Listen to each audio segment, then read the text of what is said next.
On the mound for Kentucky tonight, it's right-hander Sean Jelly. The SEC Pitcher of the Year is normally the first guy in the weekend rotation, but since the Cats haven't won an SEC game two, it's nice to have their ace on the mound. Might give them a chance to even the series. Your sister sometimes makes fun of you on Twitter. She mentioned you getting your head stuck in a couch. I have to know the story. Last night, the baseball team, the offense took a little bit of time, but eventually Big Blue got it going. The Wildcats have called Cliff Hagan Stadium home for 50 years, and during that time there's been some epic Big Blue moments. Let's just say if this place could talk, there'd be some stories. Last night in Athens, the baseball Wildcats came back from 3 runs down in the 9th to send the game into extras. Then they scored 2 more in the 11th to claim an important 6-4 series opening win over Georgia. But UK has not won a game 2 since the beginning of SEC play. A doubleheader today, and in the first game, Luke Heyer rips the shot off the wall in left center. It's misplayed by the center fielder, sending Troy Squires home, and Big Blue's up 1-0. Skip ahead to the 7th, Dogs up 9-3. Cole Cottom with the man on, goes opposite field. A 2-run bomb, his 13th of the year, and all of a sudden it's 9-5. Next man up, TJ Collette. He drives one over the right field wall, following his teammates' footsteps. A solo shot that cuts the lead to 9-6. Collette's 10th Big Blue bomb of the year. The Cats score once more, but drop game 2 in Athens as Zach Hockey continues to struggle on the mound. Thanks, Brian. Well, since the SEC expanded in 2013, Kentucky has the best record against Florida, leading the series at 10-8. But last night was not the start they wanted against the top-ranked team. Florida dispatching Kentucky rather quickly, beating the Cats 11-2. UK pitchers did strike out 14 Gators, but also gave up 10 hits and walked 7. Going into game 2, we asked Nick Mingione what Kentucky has to do to take the series. Well, the biggest thing for us is, I don't know if it's something we have to get better at, but what we have to do to win. My brain goes that way. What do we need to do to win? And we need to attack their hitters and not give away a bunch of take-its. When I'm talking about the walks, the HBPs, the stolen bases, we have to limit them to 1 base at a time. If we can do that, pitching and defense-wise, we're going to have to scratch and claw for runs, right? This is a really good pitching staff. When you start there and you look at their 3 starters, obviously all 3 of them are projected to go in the first round at some point in their career, right? So, but for us to do well, we're going to have to pitch and defend, and we're going to have to eliminate as many take-its as possible. Well, since Nick Mingione has been at Kentucky, the Wildcats are 11-1 at the Cliff in 3-game series. To improve on that mark, the Cats will have to take game 2, something Big Blue hasn't done all conference play. At the Cliff, I'm Kailey Mizell, WKYT. Emma Tiedemann is your typical play-by-play broadcaster. Hello, everybody, and welcome in. She works hard, loves the game of baseball, and has gone through the grind to get where she's at.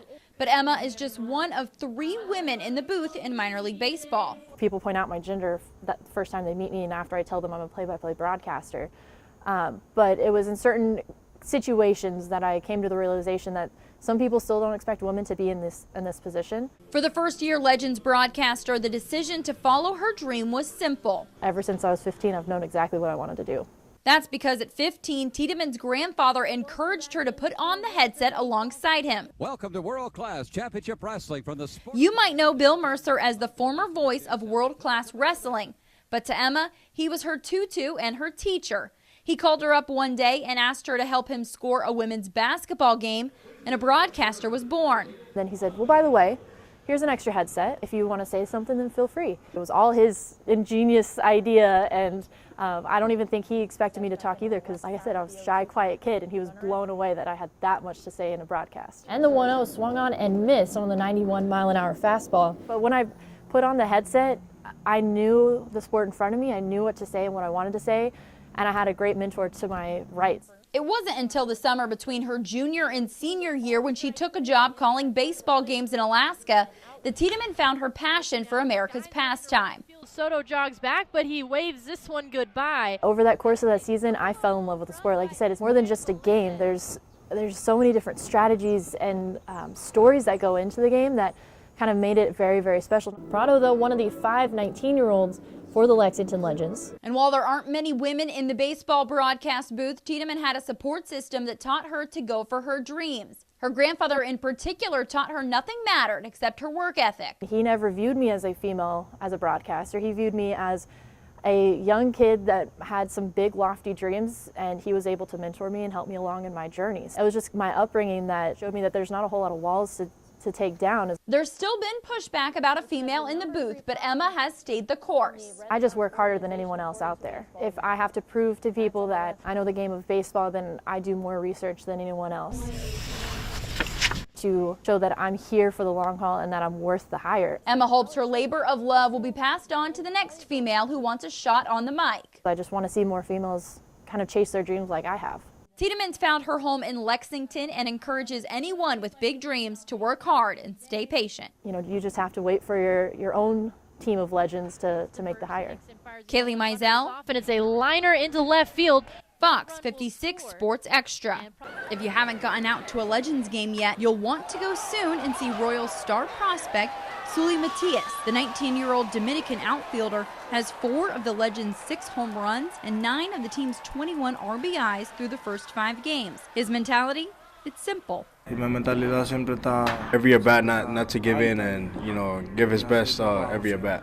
Matias is spending his first year in low A ball and is making the most of his opportunities. That last year when he was at Burlington, it was a short season. He felt like it was a short time span for him to prove his ability. But now that he's in long season, he's able to, play more games, and he can show the Kansas City Royals and everybody his ability and everything. And it's not just the Royals taking notice. ESPN featured Matias, who hit 2 bombs in the Legends' opening night. Through 5 games, the number 3 prospect leads the Sally League in home runs, RBIs, slugging percentage, and extra base hits. His mentality is just to see it and hit it. Hit it, he does.